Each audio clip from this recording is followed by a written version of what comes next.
Welcome back to Cossy Arsenal Podcast. My name is Cossy. Welcome back to a brand new video. We are back to winning ways after beating Bournemouth 4-0 away from home. Arsenal are absolutely cruising in the top three right about now. We're going to be diving into the key lessons we got from that game. A couple of things I saw that were very heart warming, especially the Kai Havertz goal, but the emotional attachment of this team. And Mikel Arteta talked about it in his press conference, and he said when a team and team players can actually see that the player is going through a lot externally and they can stand with him and they can show him some love, that is what you call a team, and that is what you have at Arsenal. They gave him a penalty because they know there's a lot of criticism externally. There's a lot of validation he's got to go through, and I really loved it. I absolutely loved it. So we're going to be diving into the key lessons we got from the Arsenal 4-0 Bournemouth game, including our away record and the injury crisis that is still storming Arsenal at the moment. Hit the like button, subscribe to the podcast as well. I would love to ask you a question in the comment box below. Do you think Kai Havertz will start from there? I think that's a big question. Do you think Kai will actually continue his scoring run, continue maybe assisting as well? Do you think that goal and that game is going to be the spark of Kai Havertz into life? Or you think, again, he still needs a lot more time to come around? I really think that after the goal, he was more involved. After the goal, he became much better until he was taken off. And if we can get him into goal-scoring positions, if we can get him to score more goals, we might actually get the best out of him. But talk to me in the comment box below. Do you think Kai Havertz has arrived? Do you think that goal will make him a much better player? So lesson number one, we are back to winning ways. City lose, Liverpool lose, and we are back in the game. We are back in the mixture. Now, last weekend when Arsenal lost to drop points to Tottenham, it really felt like a loss. I tell you what, it really felt like we had lost that game.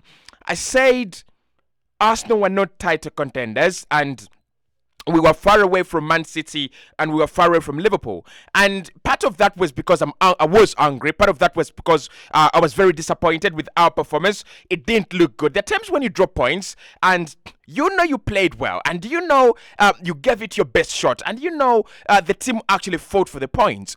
I don't think at the Emirates Stadium last weekend we gave it our best shot. Right? I don't think that was our best performance, and it really drained me. It absolutely drained me of the courage, of the belief I had in this Arsenal team. However, this weekend is a very different story. Arsenal win comfortably. Obviously, everyone is expected to beat Bournemouth. Liverpool will beat Bournemouth. Spurs will beat Bournemouth, and Man City will beat Bournemouth. There's no question about that.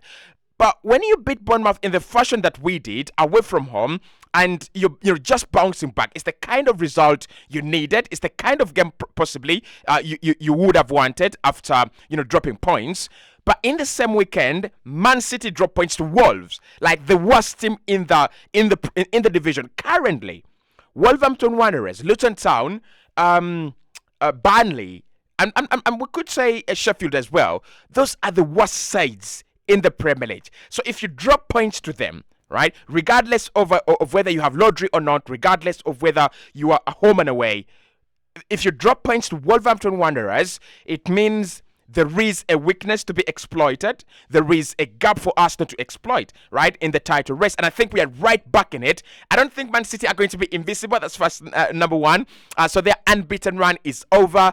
I had actually given them the invisible title, right, this season, because I thought Pep would be thinking about how to motivate these players, about how to keep them going. And one of the things you can do is force your players or convince your players to go unbeaten, which actually means that you win the title, but you win it in the invisible way. But when they lose to Wolverhampton Wanderers, right, and when Liverpool lose to Tottenham Hotspur are a good side, but Liverpool should have eaten them to go to the White Hart Lane and pick up 3 points. Because for me, that is the difference between a title challenging side, a title chasing side, and a side that literally just wants to be in the top 4. So what Liverpool showed us yesterday, 2 red cards, yes, unfortunate, unfair, and all that, but they should have picked up a point, right? Right at the end, you pick up a point when you're two men down. That is the statement. So I think Arsenal are right in the mix. We are right back in the mix, winning away at Bournemouth, getting back to winning ways, and getting back to winning ways at a point where it mattered.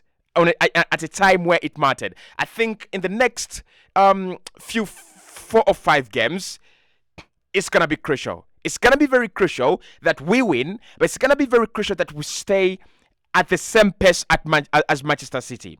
Now, City were greatly affected by the fact that they didn't have Lodri in that game. Lodri will not play next weekend against Arsenal. Do you see where I'm going? Do you understand? Can you actually join the dots? So if Man City can come to the Emirates Stadium and lose that game, because if Wolverhampton Wanderers have won the game, then Arsenal have to win the game. It's simply unexplainable if we do not, right? So if we can beat Manchester City and we go above them 2 points, and the next game there is Chelsea away. I don't think Chelsea are at the level where Arsenal should be scared. The rest of the teams that we have to play, you've got to be cautious of Liverpool only until January. It's only Liverpool, right? I think that will be at the Anfield.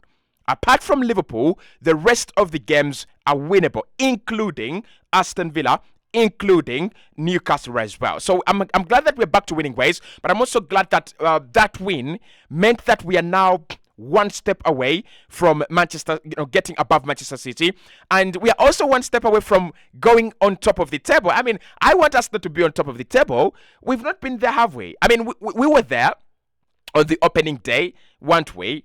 I think we went on top of the table on opening day, but we've not been there. So I want us to be there for maybe 2-3 weeks, and Man City can take over, and then we can take over as well, things like that. But we're back to winning ways, and that is going to be very, very important as we chase Manchester City this campaign. You lose, you win. You drop points, you get back to winning ways. And we need also to get a run. And I think that run could start with Bournemouth, Lens, and if we could beat Man City, that run could be an important one. Because imagine having 6 or 7 games unbeaten, but those 7 games including Chelsea, they include Bournemouth, they include Tottenham Hotspur. It would be interesting. It would be nice. And also, our 100% record at the moment is still intact. Point number 2, and one of the very, very important takeaways, our record is very perfect. And again, we maintained it yesterday. Now, we played 4 games away from home this campaign in all competitions, scoring 7 goals and conceding none. I'm not really sure why we do well away from home. I need to talk to someone. Arsenal are really tight, absolutely tight when we play away from home. We are very, very good when we play away from home. We are very organized, compact, disciplined. This team, you love it. You absolutely love it when they play away from the Emirates Stadium. My question is, why don't we pick up these good points, good behaviors at the Emirates Stadium? Like Fulham come to the Emirates Stadium and score twice. Yet Arsenal have not conceded a single goal when they've gone to the Vitality Stadium, the Goodson Park, and the Sellers Park. Doesn't make any sense in my opinion. We've gone to the GT Community Stadium as well with our second 11, and we still have not conceded. So there are 2 lessons here. One, Arsenal need to start converting this away form to home games. I mean, it's unexplainable, and it is unacceptable. If I'm the manager, and I'm looking at how you guys are performing away from home, I would be asking you one question. Do you not like the stadium that we have built? Do you not like our home ground? Should we change our home ground? Should we start hosting from Wembley, right? Because you cannot tell me that the 2 games where Arsenal have dropped points this campaign have been at the Emirates Stadium. You cannot tell me that every single goal Arsenal have considered this campaign so far has been at the Emirates. Away from home, we are perfect. Doesn't make sense, right? You can't lose the title by messing up at home. It will be embarrassing at the end of the day when the commentators go, well, Arsenal failed to win the title for the 2nd time running, courtesy of their very poor home record. It will be embarrassing. So we've got to do much better. We've got to deal with our home record, because away we are doing well. And it is not a coincidence that Arsenal are doing well away from home. It's not a first-time concept that we are doing well away from home. Even last campaign, Arsenal was solid away from home. Arsenal were very good. But it was at home where Brentford came and picked up a point. It was at home where Southampton, the worst team in the Premier League last season, came and scored 3 goals and picked up a point. It was at home where Man City absolutely annihilated us, right? It was at home where Brighton came and annihilated us. So there is something that we are not doing right at home. But the second point here in that away record, it is going to be the difference between Arsenal and so many other teams, right? So Man City have not lost a game at home in a very long time. Like in a very, very long time. And they have made their home a fortress. But you know what? That is easy. That is easy. It's easy to make your home a fortress, right? Arsenal will, at some point in time, Arsenal will go some 12 games, 10 games without losing points, without dropping points at home. But our away record is going to be the difference between us and whoever is going to be fighting with us for the title. Imagine if Arsenal can go and beat Wolves away from home, and we can also go and beat Tottenham away from home. That is going to be the key difference between us and Spurs, us and Liverpool, and potentially us and Man City. Because if they can beat Wolverhampton Wanderers at the Molineux, I really fancy Arsenal. I really think Arsenal will pick up 3 points at the Molineux, unless otherwise, right? So let's wait and see. But our record promising. If we can turn our away record into the home record that we do not have, it's going to be much better. It's going to be very, very much better. And I think it will give us big boosts and big chances to win the title this campaign. Point number 3, difficult conditions, harsh conditions could not stop us. Injuries, were really on our neck. But the character and the mentality the boys have actually showed was absolutely top notch. And anyone is gonna say, well, Arsenal are complaining about injuries, but every team has injuries, right? I've been looking at the table of injuries, and Chelsea, Man United, everyone has injuries. But I think the big question and the difference between sides is going to be how big your squad is and how capable is your squad in terms of quick adaptation, right? That is going to be very key. How big, how huge your squad is, but how good is your squad when it comes to the requirements of quick adaptation. That is what Arsenal did in that game. So, Saliba, not fit. Rice, not fit. Saka, not fit, right? But what we saw in that game was all these other players that were 100% fit, or the players that were much better in terms of fitness, shielding and lifting the performance of the players that were actually not fit, right? That is huge. That is important, because you cannot do away with injuries in football. You cannot do away with injuries in modern football, and you cannot do away with long-term injuries in modern football. Because one, you're having huge number of minutes added on. You're having longer games. You're having more games to be played. Ever since the international break, Arsenal have played and will play a game every 3 days until the next international break, and that will be after Manchester City. This midweek, we take on FC Lens in the UEFA Champions League. So that means that if you're an Arsenal fan, and that also means that if you are Mikel Arteta as well, you have nothing to do about the injuries. They're going to keep coming, and they will come, right? But the character and the mentality of this team, not to go, oh, we have players injured, it could be an excuse just to go, oh, let's win this game and see by the next game if we'll have better options, if we'll have much better players, and the fitness of the players is going to be much better. I love that. I absolutely love that. No excuse. There is no excuse at Arsenal, right? Vieira comes on, he's not fit. Emile Smith-Rowe comes on, he's not played a game in 499 days or 98 days, right? So it shows you that there is something more to this team. The character, the way we display the way we display that character, and the way we work together as a team. So I love the fact that we didn't win under the best conditions. Because look, for you to be title winners, I'm going to allude to Man City last campaign. So City last campaign, they had a goal machine, right? but they didn't start the campaign well. I mean, they did start the campaign well. Haaland started the campaign well, but they dropped points at the beginning of the campaign, okay? And that somehow affected them.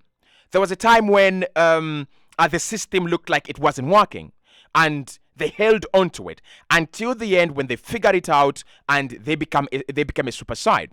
That is what Arsenal have to do. We are not yet a super side. Injuries are making us weaker, and the lack of coordination and the lack of understanding between our players also makes us a little bit, not good. But can we still pick up points? Can we keep clean sheets? Can we win games? By the time we are good enough, we will be right at the neck of Man City. And if we can actually chase Man City while we are not good enough, it means that when we get better, when the conditions become better, when our players are back, when our players are fit, when the conditions become favorable on our side, when the likes of Julian Timber are close to coming back, when the likes of Partey are back, when the likes of Gabriel Martinelli are back, when we have 22 players fit to play every single game, it's going to be key. It's going to be very, very important. So Mikel has got to give himself credit there, a lot of credit. Convincing these players and trying to tell them that it matters, right? Whether you have injuries or you do not have, the win matters. Winning matters. Winning still means the same, holds the same value. It means we win, we chase Man City. We win, we chase Liverpool. And tell you what, we have caught up with Liverpool, right? All we need is a draw, potentially, in the next game against Man City, if it's too hard. A draw against Man City, and we'll have a 100% record, but then also we will have stopped Man City for the second time running. So, look, I absolutely think that this team has got a very, very good mentality. And that takes me to point 4, which I think was a key lesson: emotional attachment and emotional support. So, Odegaard is one of the best captains in the Premier League. Like, he doesn't lead like Rice. He doesn't lead like Fat Vieira, Brian Ferdinand, John Terry. He's not that guy. But the decisions he takes on the pitch and how good he is at those decisions is unexplainable. It's purely unexplainable. So what we saw in that game, Saka takes the ball to take the penalty in the second penalty. Then he gives it to Odegaard, right? Because I think Saka is not feeling well, or potentially, or just decides, let me just give it to Odegaard, right? The decision has been taken. And then the captain decides, how about I give this penalty to a player that needs the goal most? Key decision. Very important decision. Because it's important in 3 ways. 1, that goal takes Bournemouth out of the game. That is the goal that makes sure that Andoni Iraola's men were buried. The moment they concede the third goal, it's absolutely over. It's purely over. They cannot come back, right? But the emotional support, the emotional awareness, the emotional intelligence, the emotional brilliance of this team to recognize that there is a player that absolutely is struggling, right? We cannot disagree. We cannot, disagree. Kai is struggling. Struggling mentally, struggling physically, struggling to cope up with the standards of this team, and struggling to cope up with all the noisy environments around him. He will be happy. He will be absolutely happy. And I won't be surprised if Kai Havertz scores at least a goal in his next 2 games. If he plays against FC Lens, if he plays against Man City, I won't be surprised if he scores in one of those games, because that creates 2 things. It creates a demand in the player that the rest of the team is behind me, and therefore I've got to deliver. The rest of the team believes in me, and I've got to deliver. And if you're Kai Havertz, that goal means that it's a debt. That is a debt to you from Odegaard, from Saka, from the rest of the team, right? Anyone could have taken that penalty. Anyone could have decided, Jesus is our striker, he could have taken that penalty. But they all decide it should go to Kai, right? And the moment Kai scores, you can look at my thumbnail. The moment Kai scores, you can see they're all jumping onto him. They're all trying to push him. They're all trying to show him, you've got this, right? We've got you. You've got a good foundation, and you have actually got this, and I loved it, right? I really, really did. It's very different from scenarios where players like Sancho and Anthony have struggled, and it feels like there is no one behind them at clubs like Man United. So I love the emotional support and the emotional intelligence in this team. I really think Odegaard deserves to be captain of the season by the end of the campaign. He's absolutely a very, very good leader. The other point, guys, is injuries and management.